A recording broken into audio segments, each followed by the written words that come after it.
నీకు నెమ్మదిని కలగజే. ఎట్లాంటి తెలుసా, నేను చాలా సందర్భాలు చెప్పా, ఎన్ని సందర్భాలు చెప్పినా కూడా నాకు తనివి తీరదు. అక్కడేమన్నాడు మాట ఒక్కసారి చదవండి అక్క. బ్రతికించేది అంటండి వాక్యం, బ్రతికించేది. నువ్వు బ్రతకాల బాగా అంటే వాక్యం చదవాలి, వాక్యాన్ని వినాలి, వాక్యాన్ని ధ్యానించాలి, వాక్యమును అల్టిమేట్ ప్రేమించాలి, వాక్యమును ప్రేమించాలి. ఎందుకో నిన్ను బ్రతికించేది వాక్యమే, నీకు నెమ్మదినిచ్చేది వాక్యమే.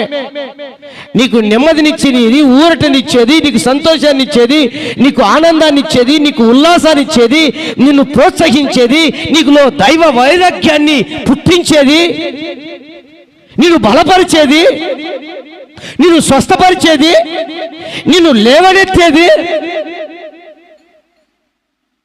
నిన్ను ఉల్లాసంగా ఉంచేది దేవుని వాక్యం.